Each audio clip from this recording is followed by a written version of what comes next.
Eu, eu tenho um texto que eu queria compartilhar com vocês, ele está atrasado já, atrasado para mim, porque eu já queria ter partilhado ele antes, mas não atrasado para o Senhor, porque ao Senhor tem o dia certo, a hora certa. Jesus, ele nunca chega atrasado, ele sempre chega na hora certa. E ele sempre traz a sua palavra com graça para que os nossos corações sejam enriquecidos, agraciados, e que a palavra dele produza em nós o efeito pelo qual ela foi liberada. Amém? Então, que hoje haja fé no teu coração, que o teu coração possa acolher hoje, em nome de Jesus, a palavra do Senhor, e que o Senhor hoje pode quebrar as tuas barreiras, destruir as tuas fortalezas, anular todo o sofisma lançado na tua mente e te carregar segundo a vontade dEle, na presença dEle, em nome de Jesus. Você pode dizer amém? Eu já tenho uns dias pensando, né? Eu tinha o texto, aquilo que eu tinha falado, eu só não tinha um título, porque isso é chato, né? A gente tem que dar um título para aquilo que vai falar, né? Isso é coisa que só acontece com o pastor. Porque assim, você chega, bate um papo com alguém, ou fala com alguém, alguém te pergunta, qual é o título daquela conversa tua? E tu, sei lá, tem título esse negócio? Tem. Na hora que o pastor vai pregar, tem que ter um título. Aí a gente tem que se virar nos 30 para botar um título. Então, existe um título chamado que é a Batalha do Senhor, bem proposital. Proposital por quê?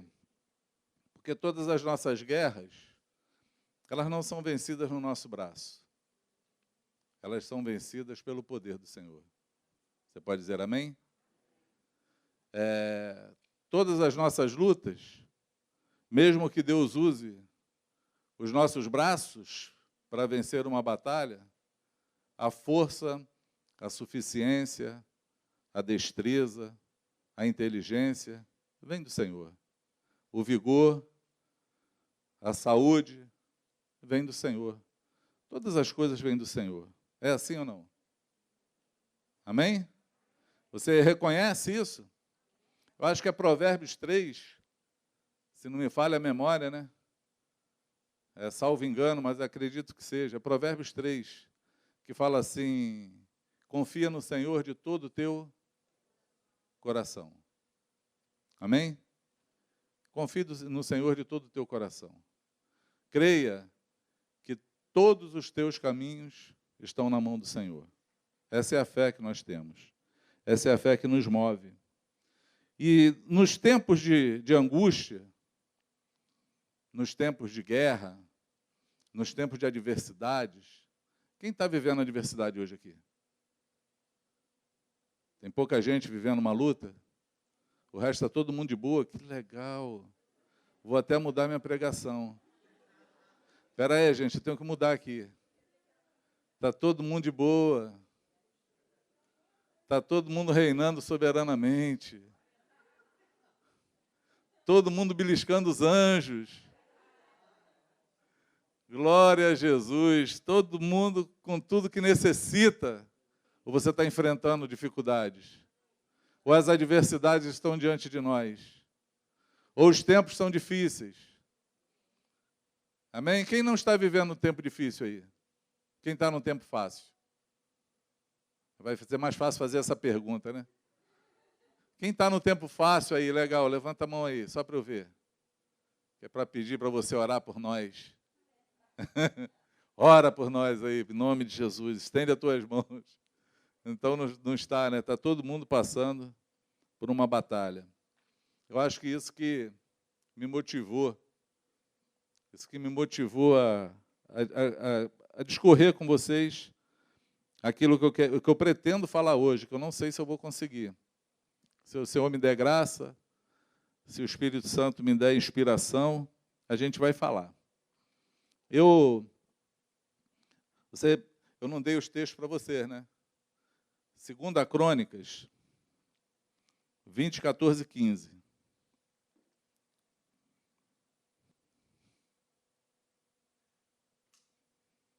Segunda Crônicas 20, 14 e 15. Vou adiantando vocês. Os filhos de Moabe e Amon, amonitas e sírios, vieram contra o rei Josafá. O rei proclamou o jejum, buscou o Senhor e todo Judá. Então veio o Espírito do Senhor no meio da congregação sobre Jaaziel, filho de Zacarias, filho de Benaias, filho de Jeiel, filho de Matatias, levita dos filhos de Asaf. Bom, quem está, as mulheres grávidas aí, falei um monte de nome bom para filho aí, bíblico. Você pode já escolher os nomes. E ele disse: dai ouvidos todo Judá e vós, moradores de Jerusalém, e tu, ó rei Josafá, assim o Senhor vos diz: não temais, nem vos assusteis por causa dessa grande multidão, pois a peleja não é vossa, senão de Deus. Amém? E pela manhã cedo se levantaram e saíram do deserto de Tecoa, e saindo eles, pôs-se em pé Josafá e disse: ouve-me, ó Judá, e vós, moradores de Jerusalém, crede no Senhor, no vosso Deus, e estareis seguros. Crede nos seus profetas e prosperarei. Josafá foi o rei que encarou uma guerra, levando diante dele uma banda de músicos. Pegou a equipe do louvor, ou a equipe da música, se você preferir assim, botou na frente da guerra, porque assim o Senhor falou, disse que a guerra era dele, eles foram adorando, louvando o Senhor, e venceram uma guerra. Porém, eu estou motivado a falar dessa história, mas eu queria falar dos entremeios delas, para que a gente pudesse entender, porque é tão gratificante saber que o Senhor peleja a nossa guerra. Quem já ouviu isso? Amém? Às vezes a gente está na maior dificuldade, alguém aparece para a gente e fala assim: amado, fica tranquilo, porque o Senhor peleja a tua guerra. É o Senhor que vai te dar a vitória. É o Senhor que vai se levantar contra os teus inimigos. E quem está falando isso está falando a verdade. Por quê? Porque foi assim que aconteceu na vida desse rei chamado Josafá. E na vida de tantos outros, né? Davi fez essa declaração também. Davi chegou diante de Golias e falou assim: olha, essa luta não vai ser vencida com espada, com lança, mas é pelo Senhor que eu estou aqui, e o Senhor vai te entregar nas minhas mãos hoje. Davi teve o mesmo discernimento, a mesma fala, na hora de enfrentar uma dificuldade, na hora de enfrentar os seus adversários. O rei Josafá, junto com Judá, ele era um rei do sul de Judá, ele recebeu também a mesma palavra, e veio, e algo que nos inspira. É bom saber que o Senhor guerreia as nossas guerras, é tremendo saber que nós temos um Deus que luta por nós, nós temos um Deus que vence as batalhas, nós temos um Deus que é maior do que o nosso inimigo, e não tem inimigo que seja grande o suficiente para querer encarar o nosso Deus, porque no sopro da sua boca ele destrói todos os seus inimigos. Você pode dizer amém? Vamos começar a interagir, que é para você me animar. Vamos começar a vir juntos. Vem junto comigo, que eu acho que a história é boa.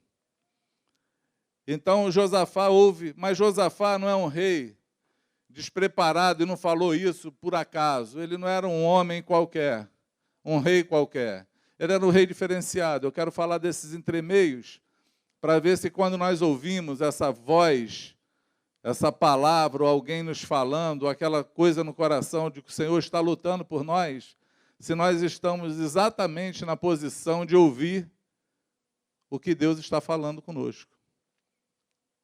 Porque tudo que nós precisamos é estar no mesmo lugar das pessoas que Deus usou sobre a terra, ou estarmos nas mesmas condições para poder encarar qualquer batalha e qualquer adversidade. Porque Deus não faz as coisas aleatoriamente, não é assim? Quem já assistiu um filme secular chamado Todo-Poderoso? Pouca gente assistiu. Vou te falar, já que ninguém assistiu, vocês também estão com preguiça hoje? Então, vamos lá, é por causa do frio, né? Se bem que aqui está até tranquilo o clima, ficou até quente agora. Aquele filme Todo Poderoso acontece uma coisa interessante com Jim Carrey. Luciano chega. Ele está lá no lugar, muita gente orando, ele pegou e criou um grande computador das orações e botou assim, sim para todos. Toda oração, sim. Aí foi um caos. Gente na rua brigando, se matando, todo mundo ganhando na loteria. Teve 54 milhões de ganhadores na loteria, deu 50 centavos para cada um, foi um rebuliço. O filme, tu olha assim, é um caos. E é interessante que é um filme secular, mas ele mostra que Deus não é um Deus que responde sim para todas as orações. Não são todas as batalhas que Ele está vencendo. Não são todas as guerras que Ele está entrando contigo. Nós precisamos depender do Senhor até na hora de entrar na guerra. E esse rei, ele tem esse selo sobre ele. Esse é um rei que, por sua bondade e ingenuidade, entrou numa guerra com um rei chamado Acabe. E ele queria ouvir os profetas. O que os profetas falavam? Ele estava sempre preocupado do que, como Deus achava, ou o que Deus pensava sobre as lutas que ele entrava. E você vai encontrar isso na vida de alguns reis, que quando são confrontados numa afronta muito grande, numa guerra muito grande, como o rei de Samaria, quando foi cercado. Acho que era Acabe também. E a primeira coisa que ele fez foi se ajoelhar e orar a Deus e perguntar, e aí? O que vai acontecer da gente? Olha para a afronta do inimigo. Ele não está afrontando a gente, está afrontando a ti. Ao nosso Deus. Foi uma outra guerra vencida, sem luta. São várias guerras vencidas sem lutas, mas tem uma postura diante daqueles que viram o Senhor pelejar por eles. Eles primeiro buscaram qual era a vontade de Deus para aquela situação. Esse rei Josafá que eu estou falando é o cara que declarou essa frase tão impactante, mas talvez não percebidas por nós. Crede no Senhor e terás segurança. Se você crê no Senhor, você está seguro. Creia nos seus profetas e prosperarei. A prosperidade vem através do ministério profético. Aquele ministério que vem mostrando a direção, que vem falando da vontade de Deus, que vem mostrando o que Deus quer para a tua vida, que vem destruindo tudo que está mal construído e vem edificando tudo que está certo. Existe prosperidade quando trabalhamos na obra sabendo o que estamos fazendo. Você consegue entender o que eu falo? Sim ou não? É improdutivo trabalhar, é totalmente improdutivo trabalhar sem você saber o que está fazendo. Eu trabalhei com logística e ouvi um homem me contar uma história, até um xará meu, tinha o mesmo nome que eu, Sidney, trabalhava com logística também. Um dia ele estava me contando uma experiência, ele falou assim, eu ganhei o dinheiro mais fácil da minha vida esse mês. Eu falei, como, cara? Como é que foi isso? Fui contratado por uma empresa. Ela tinha um problema. Eles tinham que carregar minério. Tinha uma demanda. E eles tinham, quanto mais funcionários eles botavam, eles não conseguiam aumentar a produtividade deles. E aí eles me chamaram, me contrataram. E aí, como é que tu resolveu o problema? Ele, simples. Passei o dia sentado no monte, olhando a operação. E aí descobri que eles tinham muitos caminhões.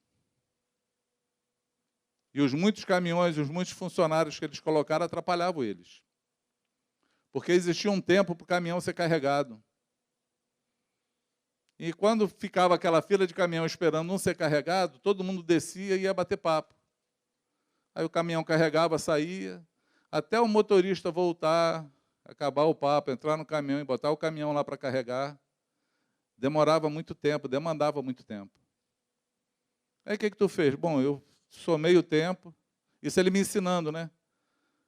Porque eu trabalhei na logística, mas não tinha tanta expertise como ele. Ele falou, eu somei o tempo e vi o tempo da viagem do caminhão, como ele tinha que chegar na hora do carregamento. Mandei 40% embora, tirei 40% dos funcionários dos caminhões rodando. E aí os caminhões levavam, descarregavam. Quando um caminhão estava saindo, o outro estava chegando. Já só parava, enchia e saía. Deu agilidade, produtividade. Aumentei a produção e diminuí o custo. E vim embora tranquilo. Ganhei o dinheiro mais fácil da vida. A única coisa que eu fiz foi pensar. Tem guerras nossas que é assim.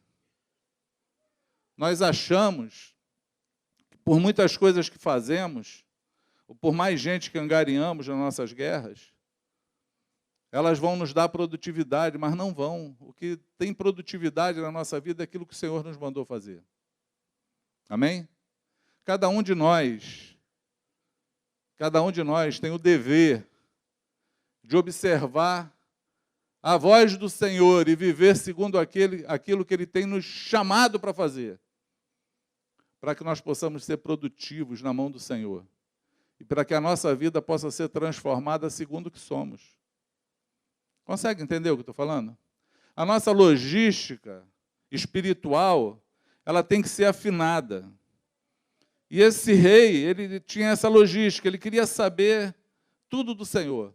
A primeira guerra que ele entrou com esse outro rei chamado Acabe, ele estava lá procurando. Chama os profetas aí. Os profetas, todo mundo falava assim, não, vai estar tudo bem, o Senhor te entregou. Faziam até, pegavam chifres, assim diz o Senhor, vocês vão chifrar os teus inimigos e tal. E ele meio inquieto com aquilo, porque a voz do nosso coração é sempre, ou quase sempre, uma voz de Deus. Quando algo te tira a paz, quando algo te inquieta, alguma coisa está errada.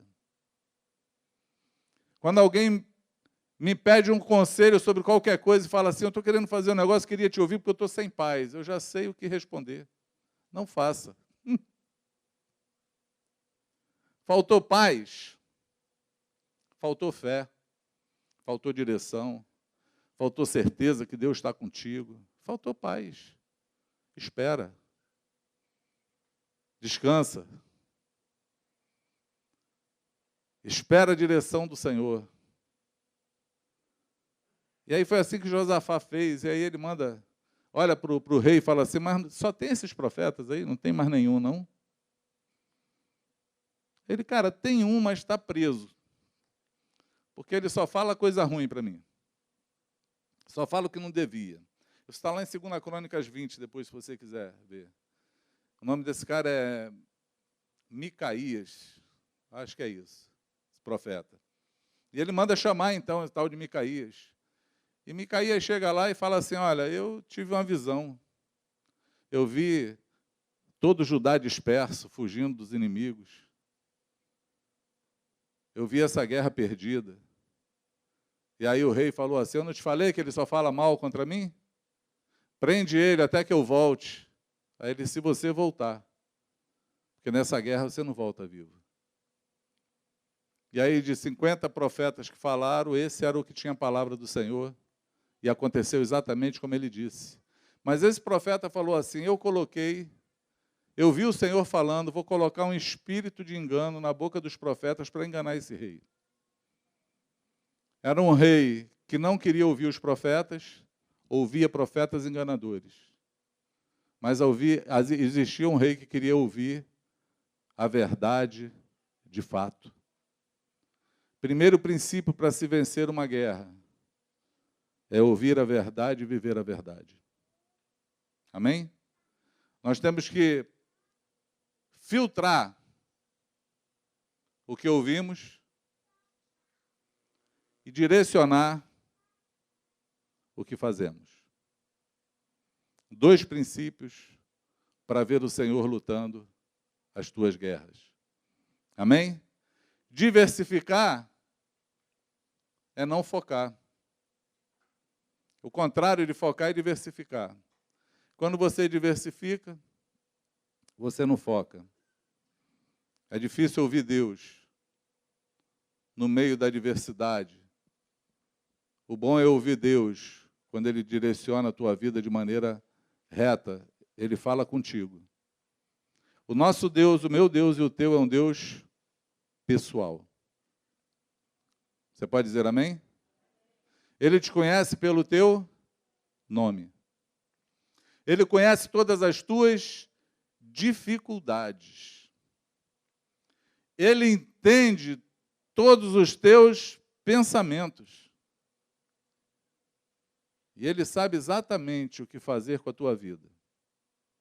Por isso, nós não podemos ficar correndo atrás do vento. Nós temos que ser diretos, bem direcionados, bem alinhados. Quantos podem dizer amém? Isso é sinal que vocês não estão me entendendo ainda. Quando o amém está fraco, é porque a galera está meio assim, pode ser, né? Eu acho que é. Mas vamos lá, uma outra coisa que Josafá fez foi, ele não só buscou o Senhor, não só orou, não só jejuou, como ele motivou a todo Judá a fazer a mesma coisa. A todo Judá. Eles oraram e jejuaram. Buscaram o Senhor. Tomaram uma posição diante do Senhor. Eles tomaram uma posição de jejuar e orar até ouvir o Senhor falar, para saber como ele iria entrar naquela guerra.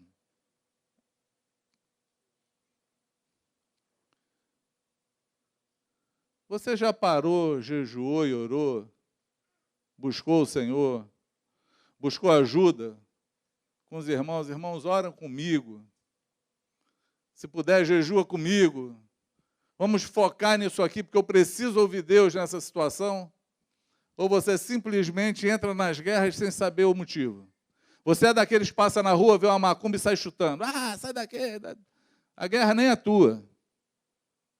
Mas tu está se metendo nela. Como tem sido o teu proceder, o teu procedimento diante do Senhor? Ou você está focado, alinhado, ajustado? Porque isso fala de corpo, de família, de exército, né? Os adjetivos da igreja na Bíblia é assim: corpo, família, exército, povo. É no coletivo. Mas é o coletivo onde você está. Não era o povo do mundo. Não, o povo do mundo é outros povos. O povo de Deus é um povo. Amém? A tribo de Judá é uma tribo. Corpo é onde eu estou vinculado. Corpo tem esse sentido de vínculo. Toda vez que você vê a Bíblia falando sobre corpo, ela está falando que você é um membro de um corpo que você precisa estar ligado a ele, vinculado. E o corpo é assim, no corpo, quando você olha e exemplifica o corpo humano, você sabe que você está ligado no corpo onde você recebe todas as funções e trabalha em prol daquele corpo, daquele lugar que você está. Exército é aquele regimento para a guerra. Cada um tem uma função, mas cada um luta juntos pelo mesmo motivo. Amém? Mas eu estou alistado no exército. Se o Brasil entrar numa guerra, só vai para a guerra quem estiver alistado no exército. Você pode ser brasileiro, pode morar aqui, pode ter muita vontade de ir, mas se você não se alistar para ir sob o comando daquele exército, você não vai para a guerra. Você é um civil. E eu conheço um monte de crente civil, que não está no exército, não está alistado, não está militando numa guerra, não está lutando por ela, mas está querendo que o Senhor vença as tuas guerras. Qual? Aquele que se alista tem que lutar segundo as regras. Existe regra. para você lutar. Você pode dizer amém? Talvez você ainda não esteja me entendendo, mas eu vou prosseguindo. Eu estou falando de Josafá, eu estou falando de uma guerra do Antigo Testamento, onde Deus era esse Deus da guerra, Deus exclusivo do seu povo, Deus que tem um propósito, Deus que tem uma direção, Deus que está construindo uma história no mundo através de gente que creu nele. Gente que interagiu com Deus. Pessoas, e aí, se você for ler o Velho Testamento, você vai encontrar homens comuns, reis, profetas, sacerdotes, anônimos, mas que interagiram com Deus, que acreditaram, creram, e viram o poder de Deus se manifestando em meio de dificuldades que a gente não consegue mensurar. As nossas lutas hoje a gente consegue ver e mensurar. A desses homens, eles não tinham recursos. Era a mais fraquinha de todas, talvez fosse Davi e o gigante. Porque o resto, as demais, era negócio de 100 contra 10 mil, de 5 contra 1000. Era só história cabulosa. Eram guerras com requintes de crueldade. Samaria, quando foi cercada por Acabe, a intenção do rei da Síria era deixar que todo mundo morresse de fome. Cidades que eram construídas com muros em volta para se proteger, ao invés deles invadirem, eles cercavam a cidade e falavam, bom, ninguém sai daí, vai acabar a comida lá dentro, não tem para onde ir, vocês vão morrer de fome. Ao ponto de um rei encontrar duas mulheres brigando, porque uma comeu o filho de uma no dia anterior, mataram e comeram, e no dia seguinte a outra não quis matar o filho para comer. Eram angústias nesse nível. Talvez eles soubessem o que era guerra. Nós não. Nós ainda não sabemos o que é guerra. Ainda não vivemos ao ponto de buscar o Senhor com tanta intensidade de todo o coração para ver a manifestação dele sobre nós. Porque nós gozamos de um privilégio que só nós, o povo do Senhor, os escolhidos, a menina dos olhos de Deus, a igreja, aquela que nós cantamos aqui, que nada parou ela, nem os leões, nem o Coliseu, nem as guerras, nada parou essa igreja que só depende do Espírito Santo e de mais ninguém. É o Espírito Santo que guia, é o Senhor que é a tua espada na tua mão, a tua arma de guerra, o teu protetor, o teu dono. As guerras hoje são mais espirituais do que lutadas no braço forte ou na destreza de alguém. Mas nós vivemos guerras, tal qual eles viviam antigamente. Você consegue entender isso? Nós vivemos guerras e corremos riscos, tal qual eles correram antigamente. Mas para as nossas guerras, ela precisa de um fator fundamental, chamado fé. Não só fé, mas uma fé com obra.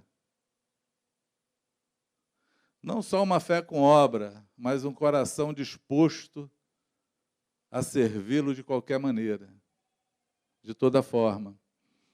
E aí, tudo isso quando começou, nós nascemos, a igreja nasceu,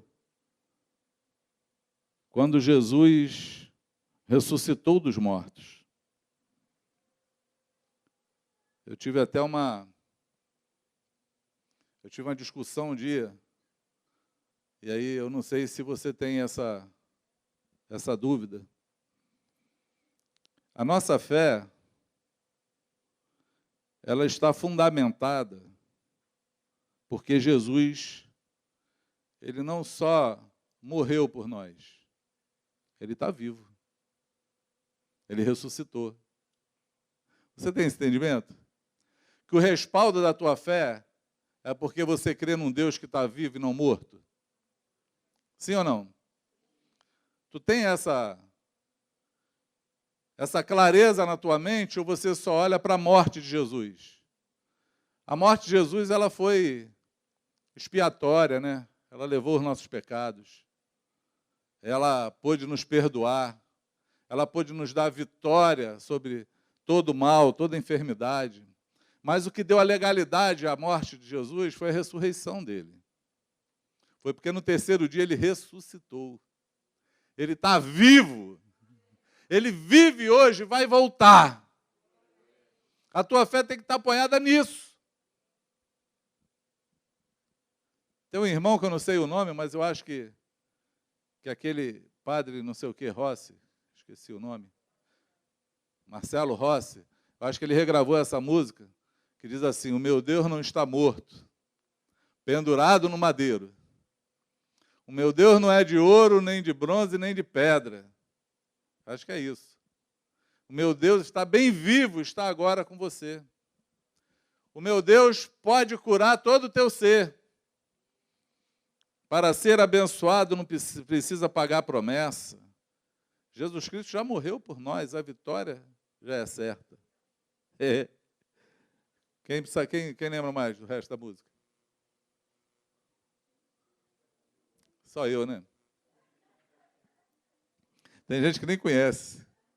O problema dos velhinhos vir aqui pregar é esse, que fala que ninguém nem lembra o que é.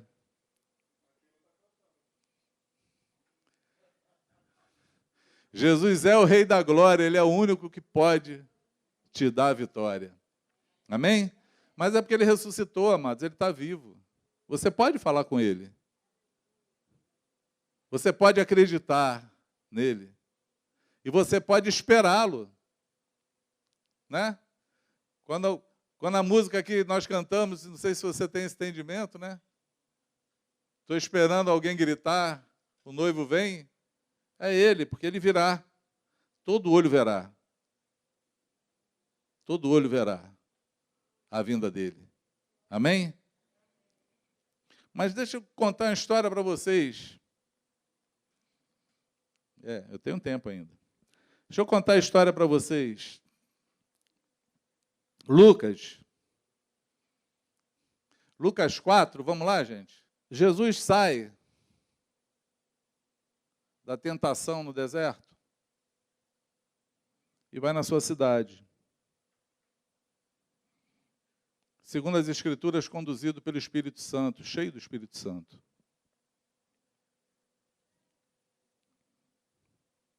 Lucas 14, de 4 a 27. Diz assim: então, pela virtude do Espírito, voltou Jesus para a Galiléia, e a sua fama correu por todas as terras em derredor. E ensinava nas sinagogas, e por todos era louvado. E chegando a Nazaré, onde fora criado, entrou no dia de sábado, segundo o seu costume, na sinagoga, e levantou-se para ler. E foi-lhe dado o livro do profeta Isaías, e quando abriu o livro, achou o lugar em que estava escrito: o Espírito do Senhor é sobre mim,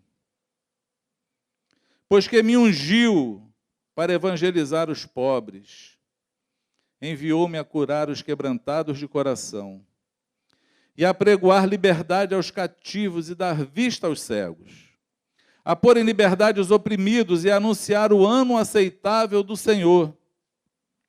E cerrando o livro, e tornando a dá-lo ao ministro, assentou-se.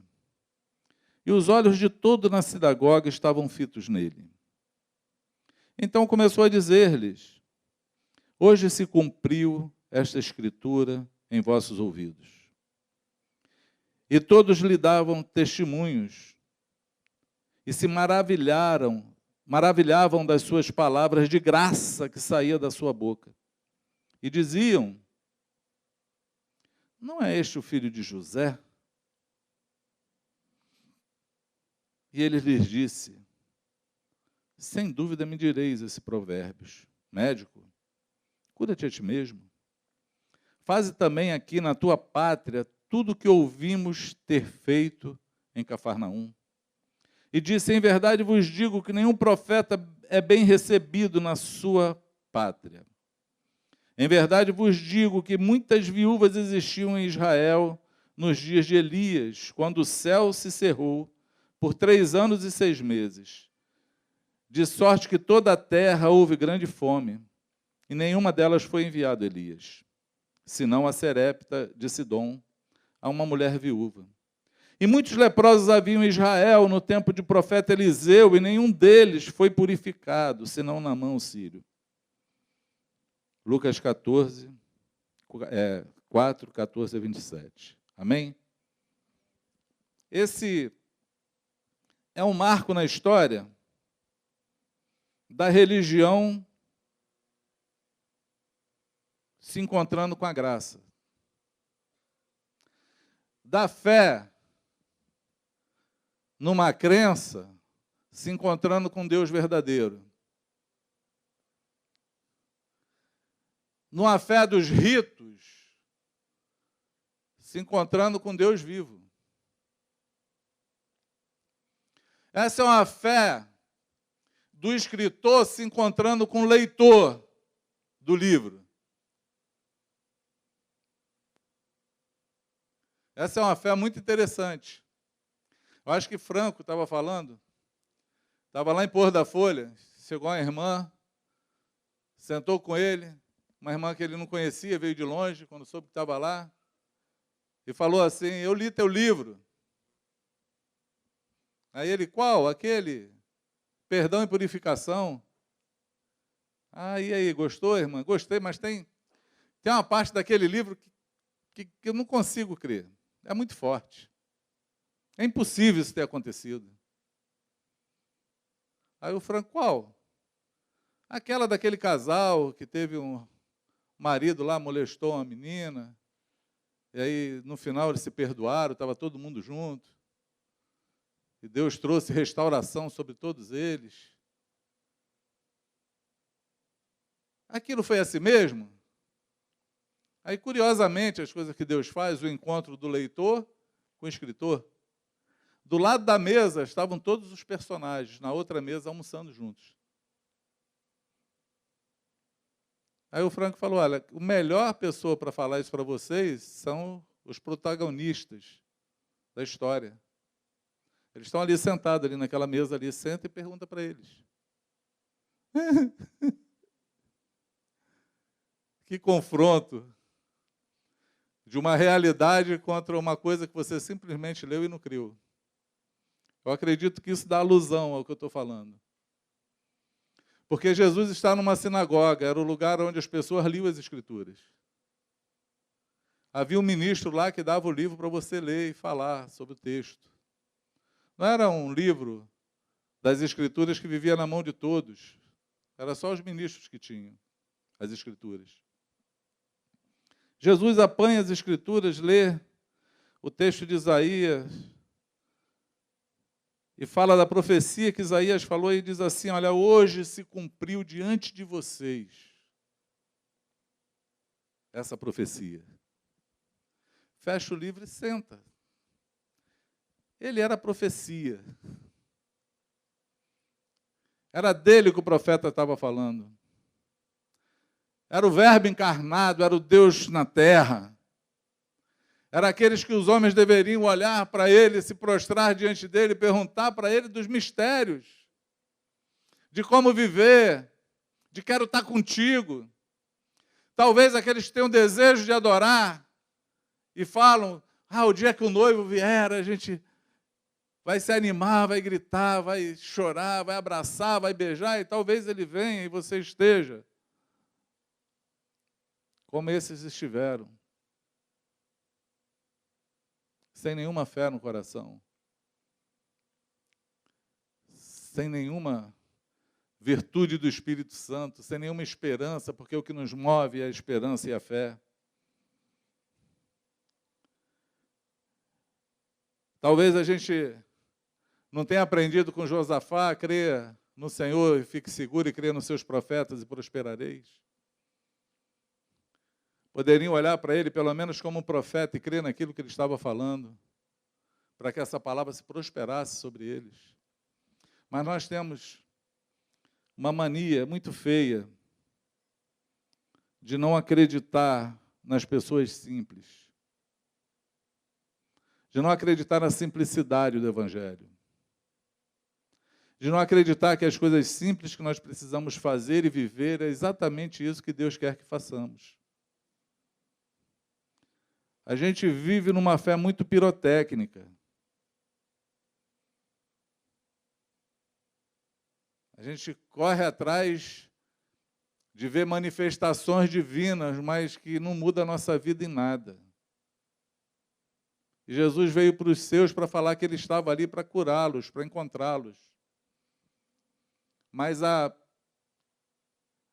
o poder da palavra, diante da simplicidade de Jesus, impediu que os olhos dele vissem a magnitude do poder de Deus que habitava na vida de Jesus. De saber que era o Deus que estava ali do lado deles. Porque a raciocínio humano é simples. Não é esse o filho de José? Marido de Maria? Seus irmãos não estão entre nós? Como é que ele fala que esse negócio está se cumprindo hoje?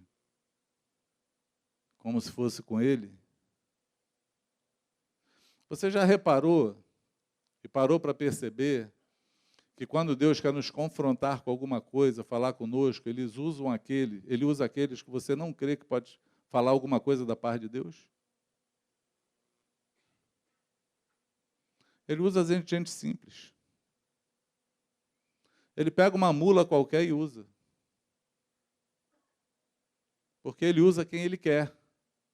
Mas ele tem uma finalidade: salvar você, mudar você, vencer a tua guerra, quebrar os teus sofismas, tirar você do lugar que você está confortável para falar assim: vem viver uma vida de fé.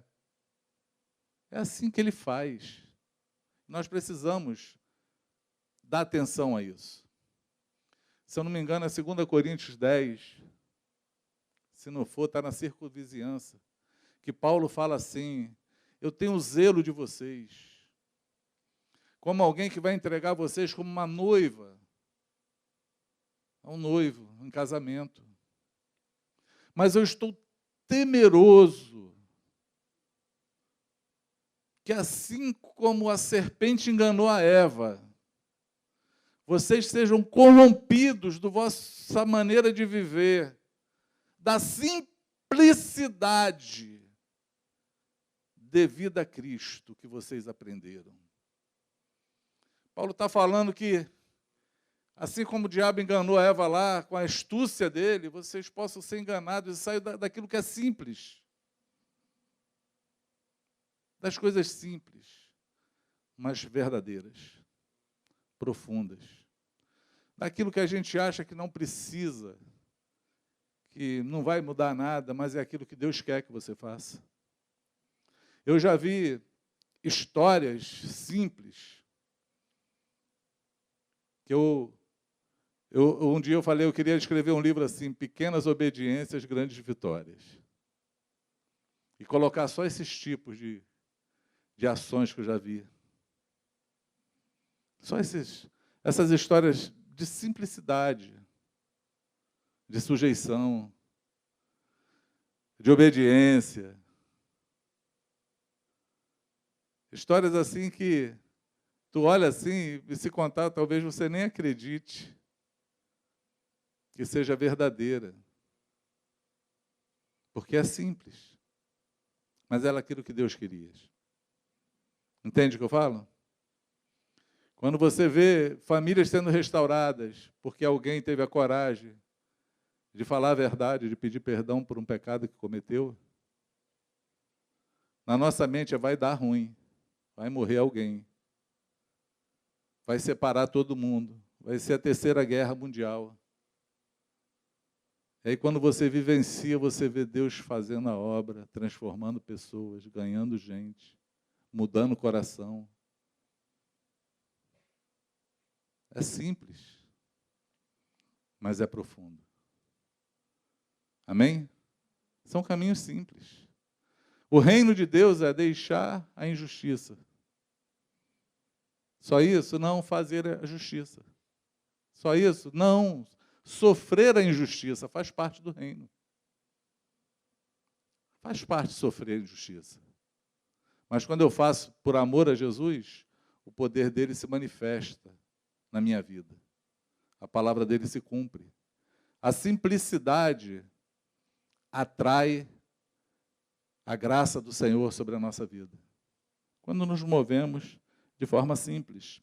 E Jesus aqui está falando que eles deveriam ser simples. Ele está falando assim, essa história, quem conhece a viúva de Serepta de Sidom? O nome dela não é Serepta não, tá? É o lugar que ela morava. Ela é anônima. É um anônimo que interagiu com Deus. A viúva. A viúva era alguém que não tinha ninguém por ela. Tinha um filho que deveria ser de menor, porque não trabalhava para trazer sustento para casa. Haviam 3 anos e meio de seca sobre a terra, sem chover sobre a terra. E um povo que vive da agricultura e vive da pecuária. Se não tem chuva, se não tem pasto, se a terra não produz, acaba tudo. E é justamente nesse cenário que Jesus olha para aquelas pessoas que não creram no simples e traz uma história simples, mas de poder. Ele fala assim, havia muitas viúvas em Israel. Haviam muitas ou poucas? Acorda aí, gente. Muitas viúvas ou poucas viúvas? Muitas viúvas. Foi Jesus que falou. Essas muitas viúvas estavam como? Passando fome? Sim ou não? Estava todo mundo no mesmo barco. Não choveu para ninguém. Todo mundo na mesma luta. Todo mundo na mesma guerra. Se fosse hoje, eu ia falar, está todo mundo de máscara. Álcool gel, correndo do Covid. Todo mundo no mesmo barco, não tem diferença para ninguém. Mas aí Jesus fala uma coisa interessante, ele fala assim, mas nenhuma delas foi enviado o profeta Elias. Nenhuma delas. A nenhuma delas foi enviado o profeta. A não ser para uma viúva de Serepta de Sidom. Talvez uma viúva que estivesse na simplicidade dela, querendo ver uma manifestação de Deus, olhando para o céu e falando, existe um Deus que pode fazer alguma coisa. Não estava, talvez, como muitos hoje da igreja, que sabe que existe um Deus, mas que não se volta para Ele para falar, Senhor, o que tu está fazendo, o que tu pode fazer, o que nós devemos fazer, qual é a tua vontade para esse tempo, como eu tenho que me mover hoje. O que nós estamos ouvindo hoje, de quem nós estamos ouvindo? Quem está direcionando a nossa vida? São os temores, é a mídia, é o senso comum, ou Deus tem uma palavra direta e concreta para a nossa vida hoje?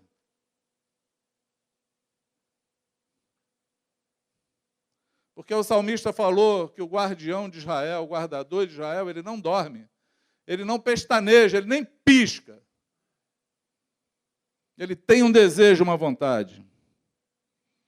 E ele identificou uma mulher.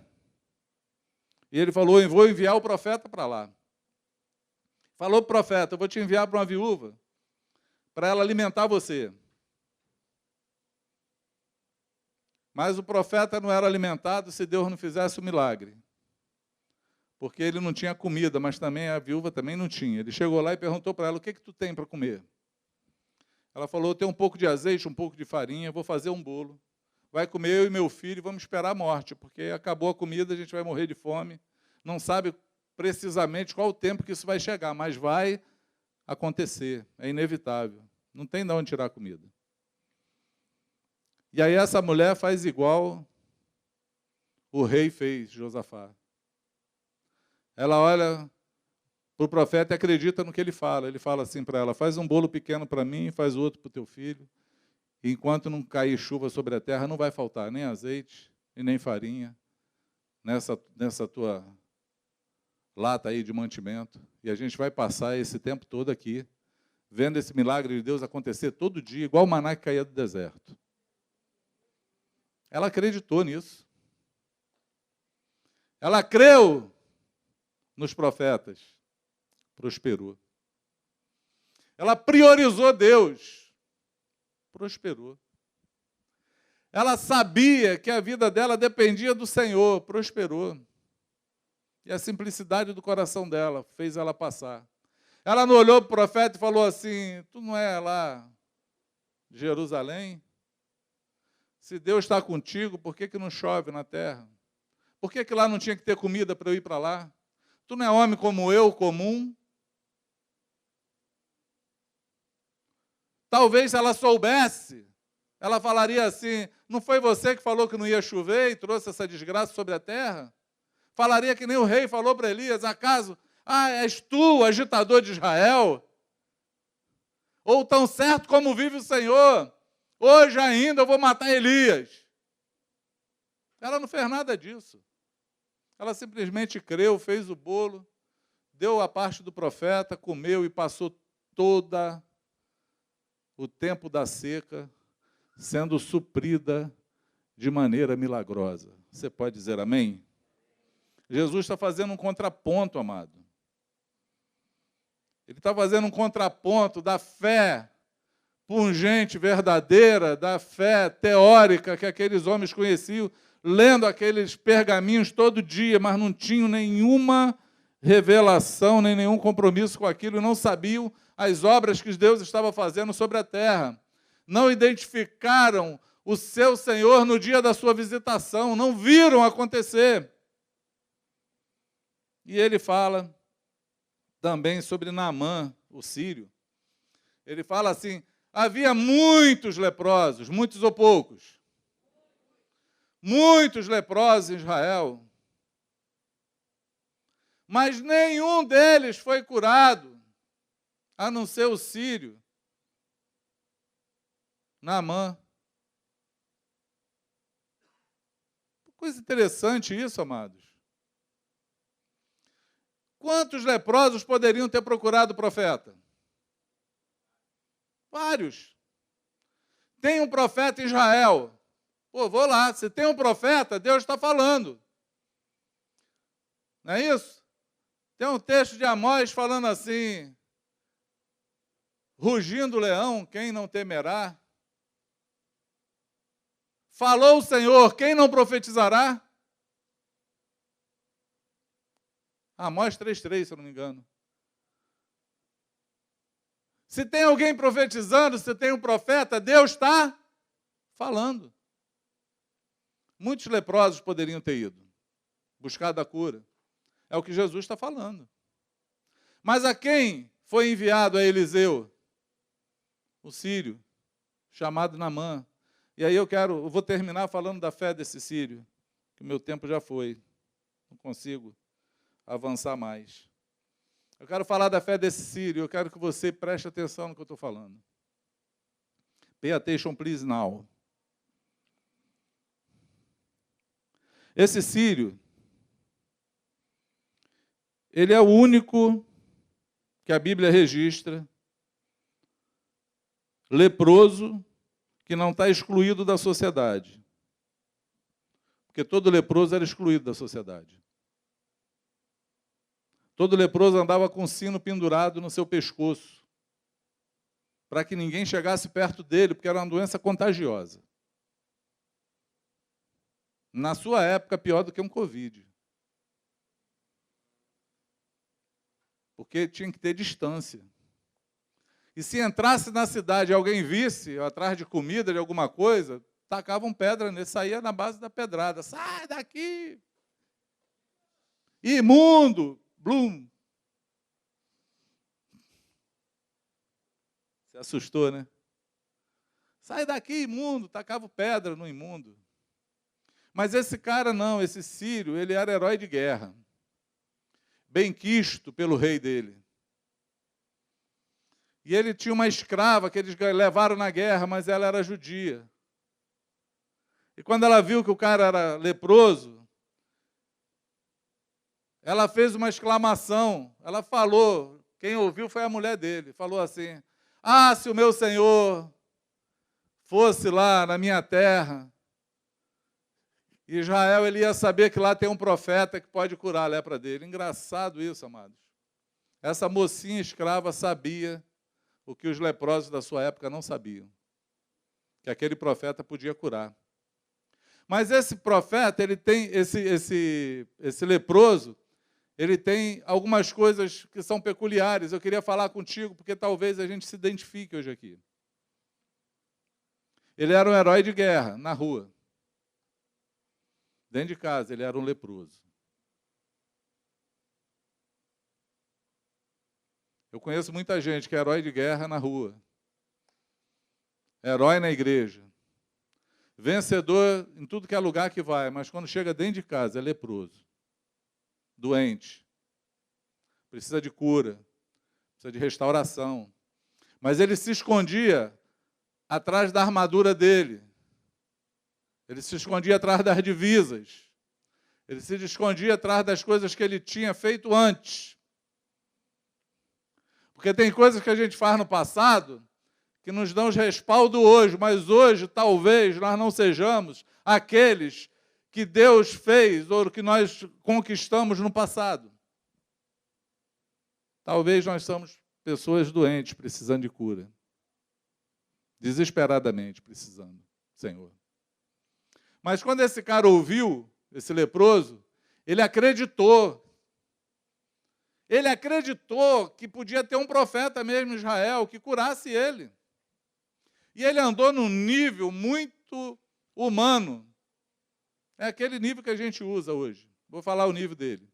Ele mandou uma carta para o rei dele, falando assim: envia uma carta para o rei de Israel e pede para ele me receber. Se ele me receber, eu vou lá para ser curado. Tem gente que é assim, amados. Amado, ora por mim. Estou passando por luta. Estou passando por guerra. Não fala qual é a guerra. Não expõe qual é a mazela. Não fala assim, eu sou um pecador, estou pecando nisso, eu preciso de ajuda. Não, ora por mim, para Deus fazer alguma coisa. Porque esse cara não falou assim, manda uma carta para o rei de Israel, fala para ele que eu sou leproso, eu estou indo lá para ele me curar. Isso não está na carta. Só fala que ele é doente. As nossas orações, às vezes, não é assim? Quem milita na área da oração aí, os grupos de orações aí, como é que acontece?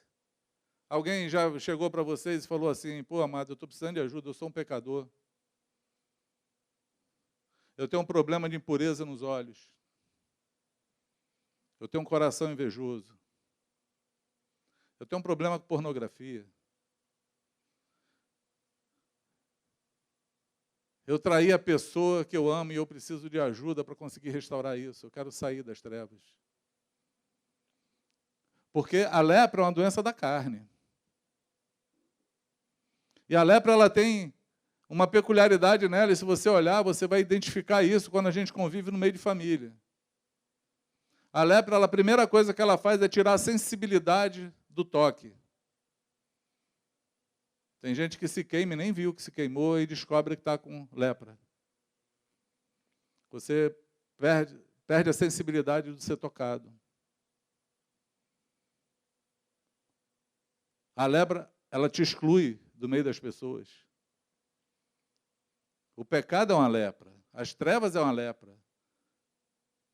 O apóstolo João falou isso: se andarmos na luz, mantemos comunhão uns com os outros, e o sangue de Jesus nos purifica de todo pecado.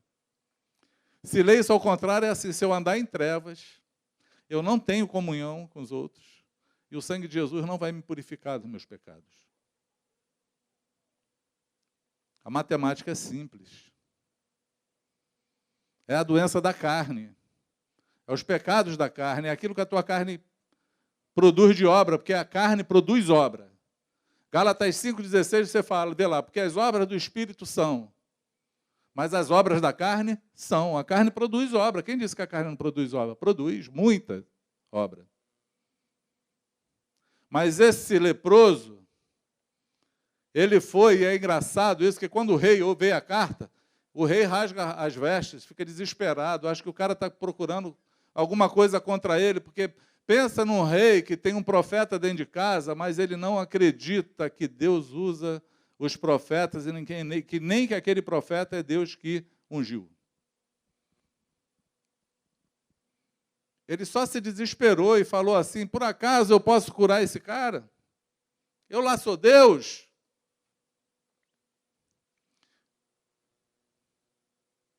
Ele ficou limitado também no humano. Mas o profeta soube da história. E ele fala assim: manda falar com o rei lá, para ele mandar o Sírio vir aqui. Manda o Sírio vir aqui, para que todo mundo saiba que há um profeta em Israel. Manda ele vir para que todos saibam e conheçam que em Israel tem profeta.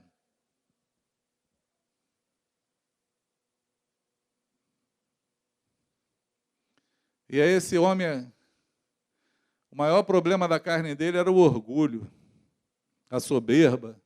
Por quê? Porque é isso que eu penso. Porque para pensar, o profeta nem encontrou ele. Ele chegou cheio de pompa, cheio de presente. E ele mandou o moço dele falar, o secretário dele foi lá e falou assim: ó, o profeta falou para tu dar 7 mergulhos nesse rio sujo aí e ir embora. Ele ficou injuriado.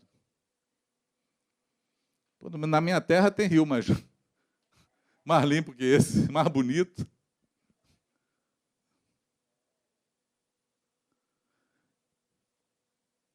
E aí o outro servo, um servo dele, fala: mas, pô, tu já veio até aqui, tu vai perder a viagem? Mergulha aí, filho. Não vai perder nada. Já está aqui, vamos ver no que dá, né? Ele então resolveu se despir. Pega a visão. Ele resolveu se despir, se expor, mostrar as suas feridas e obedecer. Porém, eu queria falar para você e para você que está em casa, hoje eu nem dei um bom dia para vocês, perdão. A obediência, ela não é uma varinha de condão mágica, que você obedece uma vez e tudo dá certo.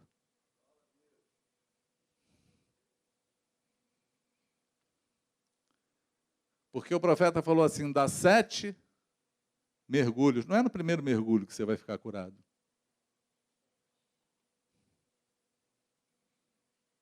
Existe um tempo de maturação. Existe um processo para qualquer restauração. Nenhum de nós passou por uma mudança repentina se não teve um processo do Espírito Santo na nossa vida nos convencendo, nos mostrando, nos guiando, batendo na mesma tecla, até a gente enxergar. É um processo. E o cara foi lá e deu o primeiro mergulho. E sabe o que é interessante? Que se tivesse acontecido, estaria escrito: no primeiro mergulho, 10% das feridas já sumiram. Primeiro mergulho, nada. É igual aquele jogo Batalha Naval. A5, água. Acertou nada. Segundo mergulho, água. Terceiro mergulho, água. Porque a obediência é assim. Se Deus está querendo te livrar de algo, e Ele te mandar fazer alguma coisa, obedece, mas obedece o tempo todo. Obedecer uma vez e falar, não, já fiz uma vez e não deu certo. Eu já tentei, mas não deu certo. Eu já fiz, mas não vi acontecer.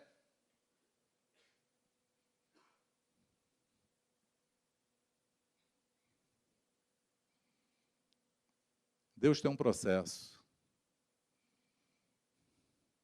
E o que Deus está buscando num processo não é tirar as tuas aflições, é curar você. É um processo. Quem toma remédio aí sabe disso. Vai tomar um antibiótico 5 ou 7 dias. Não pode parar antes. Não pode perder a hora. Tem que ser regradinho. E não te garante, porque depois tem que fazer outro exame para ver se ficou curado ou não, senão tem que mudar o remédio. Tu acha que com Deus é diferente? Tu acha que Ele está aqui só para satisfazer o teu desejo ou Ele quer transformar você? Ele quer mudar você. E foi assim que Ele fez.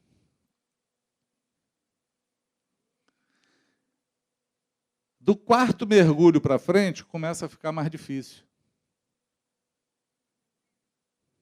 Por quê? Porque você já deu 4 mergulhos, ainda não viu nada acontecer. Mas pouca gente consegue ver que você está mais perto da cura do que você estava antes. Está mais próximo da vitória do que você estava antes. Está mais próximo do milagre do que você estava antes. Você já andou, e essa mania, gente, essa mania não,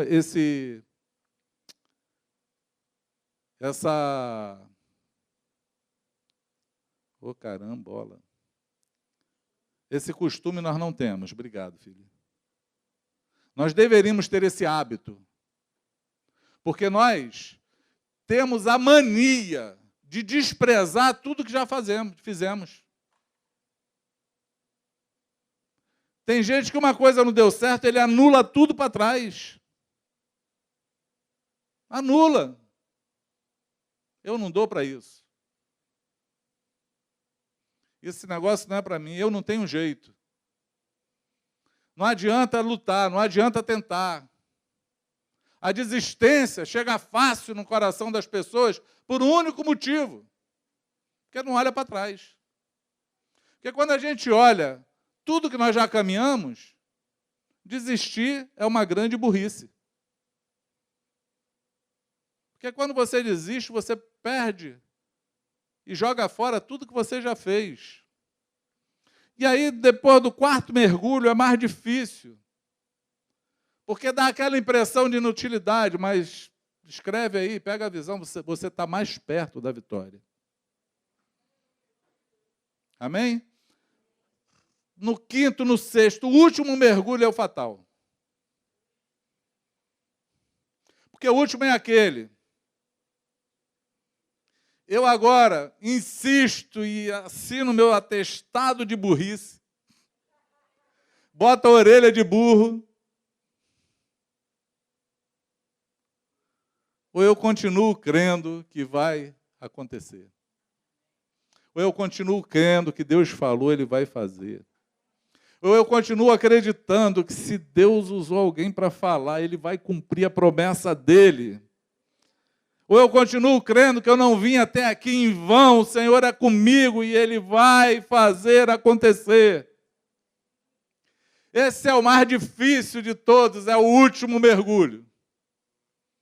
Porque você já está cansado, desanimado, desesperado.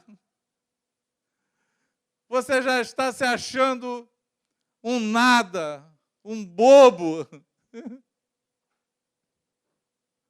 Porque é assim que nós olhamos para nós, mas Deus está olhando e está falando assim, vai mais, eu sou contigo, você tem fé, eu estou gostando do que você está fazendo, continua, o processo está andando. E agora eu vou te dar a vitória. Jesus deu um mergulho que fez Deus se pronunciar publicamente.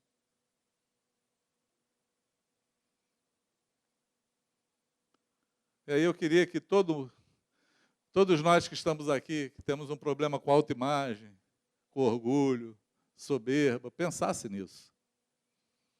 Como que a humildade atrai os olhos do Senhor? Como que a humildade agrada o Senhor? Jesus deu um mergulho tremendo, mas foi um único mergulho. Tem um profeta gritando assim, arrependei-vos, raça de víboras. Vem aqui se batizar. Se arrepende dos teus pecados. Jesus foi lá e entrou na fila para se batizar. Sem nenhum pecado.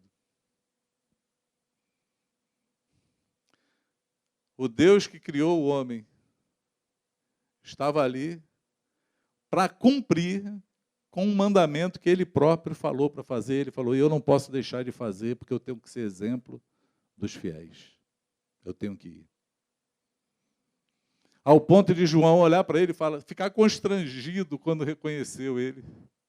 Porque ele viu o sinal de Deus, aquele que tu vê o Espírito descendo como pomba sobre ele, é esse, o remidor de Israel. João fica tão constrangido que fala assim, eu deveria ir a ti, vem tu a mim. Jesus fala, deixa como está, para que todas as Escrituras se cumpram.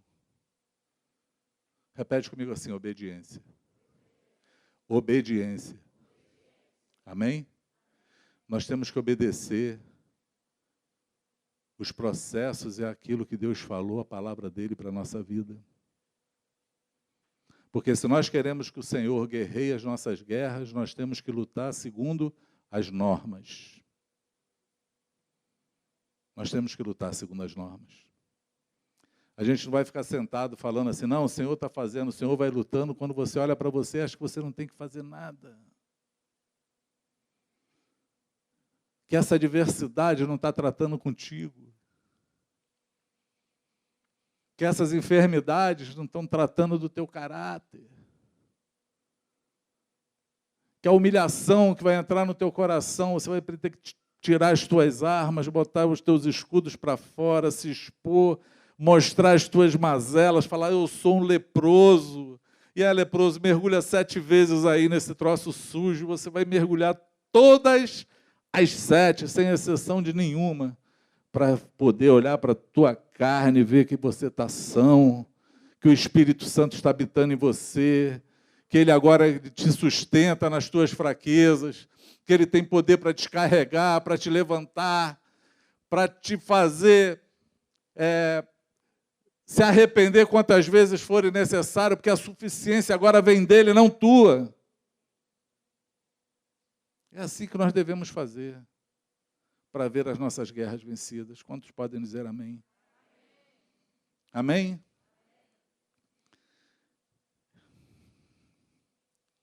Vou terminar.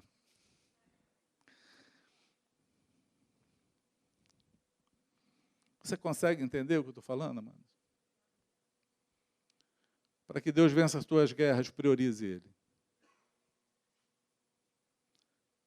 Para que Deus vença as tuas guerras, ouça os seus profetas, para que você prospere. Seja seletivo. Seja seletivo. Para que o Senhor vença as tuas guerras, você tem que militar segundo as normas dEle. É possível.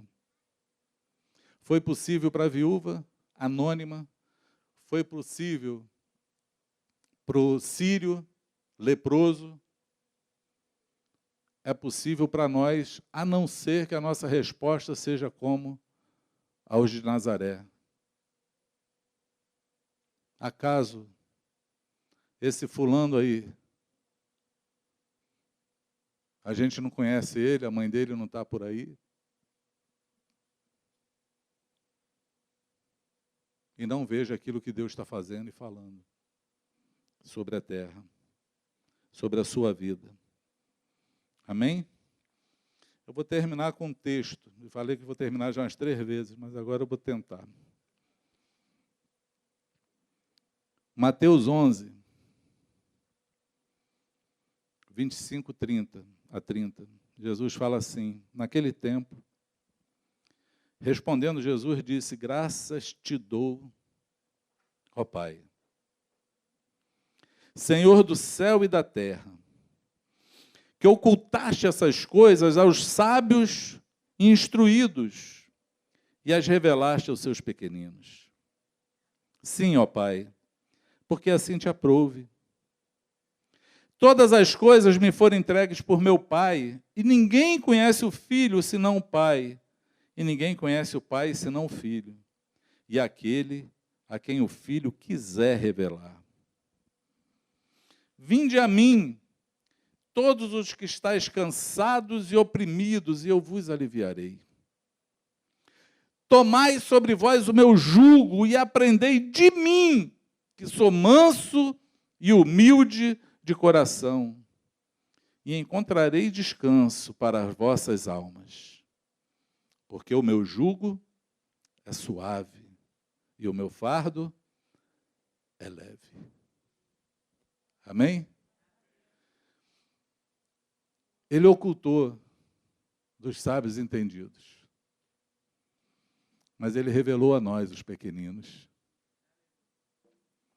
Mas, de novo, ele fala de um processo. Esse é um tempo de muita gente cansada e sobrecarregada, com fardo pesado nas costas. Mas ele fala assim: você não só vem para ter alívio, porque em cada reunião, em cada palavra, em cada oração que você vai, você se sente aliviado, mas não está livre do fardo nem do cansaço. E ele fala que existe um processo. Ele fala assim: tomai sobre vós o meu jugo. Ele está falando: vem andar comigo, vem caminhar comigo, vem trabalhar comigo, vem fazer as coisas comigo. Deixa de ser solitário, se vincula a mim. O jugo é aquele que te junta para trabalhar, para andar.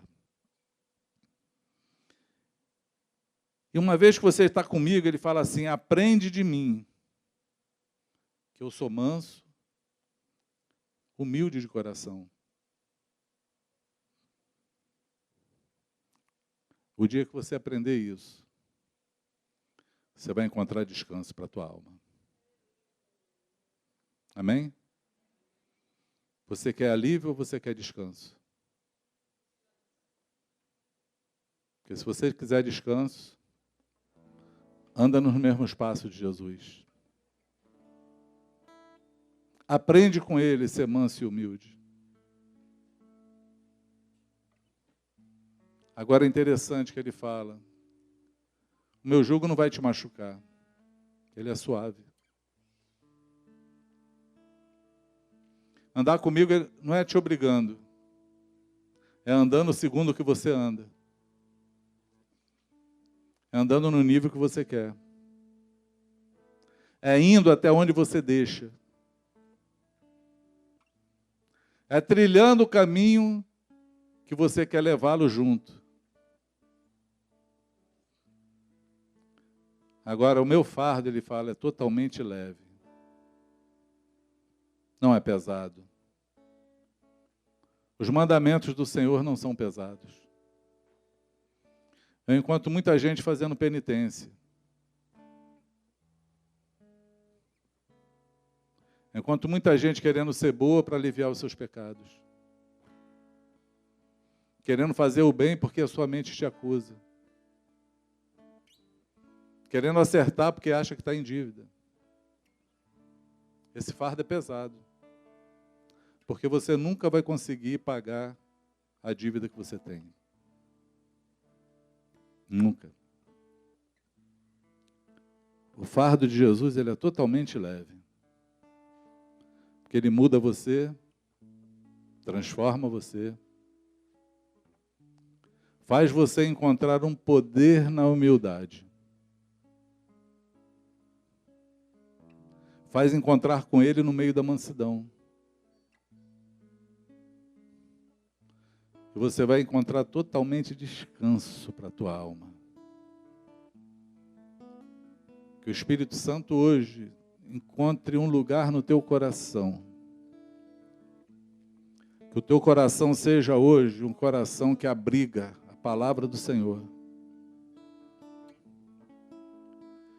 Que os teus olhos sejam abertos. E você volte ou tome a posição no lugar correto para servir ao Senhor,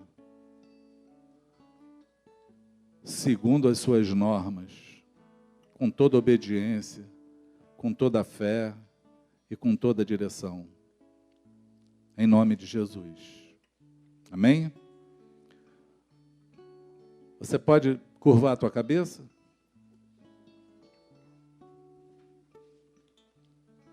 Pai,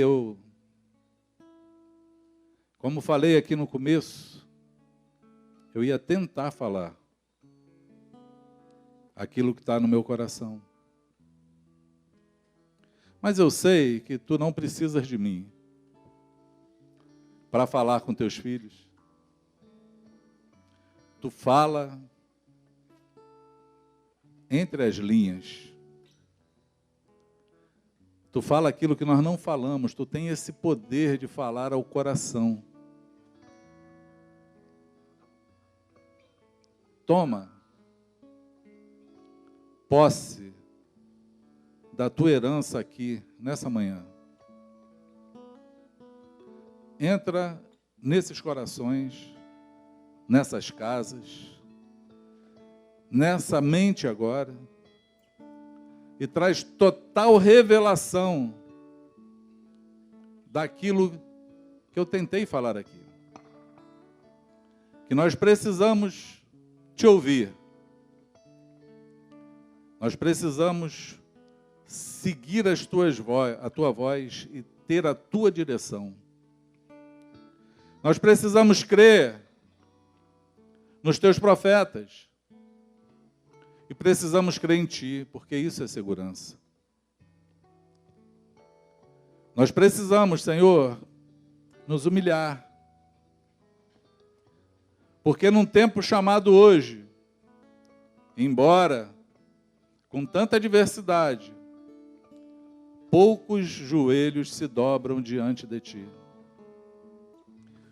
Poucos corações se voltam buscando a solução do céu. Muitos estão ainda, Senhor, tramitando nas coisas do mundo, dependendo dos reis, dependendo, Senhor, daqueles que vão levar a oração, daqueles que vão falar contigo. Mas o meu pedido hoje, o meu apelo, é que a palavra que se cumpriu no dia que Jesus leu aquelas escrituras, e ela se cumpre em nós novamente no dia de Pentecostes, no dia daquela grande festa, aonde a tua palavra se cumpriu, que tu derramou do teu Espírito sobre toda a carne. Que essa profecia, Senhor, se cumpra hoje em nossas vidas. Cada um de nós, que abrigamos o Espírito Santo, nós tenhamos, Senhor, a clareza, a revelação e a consciência de nos levantar para cumprir com tudo aquilo que está escrito na profecia de Isaías acerca de nós. Porque o teu Espírito está sobre nós e ele nos ungiu para pregar o Evangelho aos pobres, aos quebrantados de coração, para anunciar, Senhor, a salvação a tua palavra, para pôr em liberdade os cativos, para dar vista aos cegos e para consolar todos os que choram. Nos levanta com graça, sabedoria, nos levanta com intrepidez, restaura e renova a nossa fé, porque Tu és um Deus que vive entre nós. E só Tu, Senhor, tem esse poder de restaurar a nossa vida e a nossa fé. E eu Te peço, meu Pai, faz isso hoje, nessa hora, nesse exato momento, em nome do Senhor Jesus. Quantos podem dizer amém? Seja assim. Em nome de Jesus.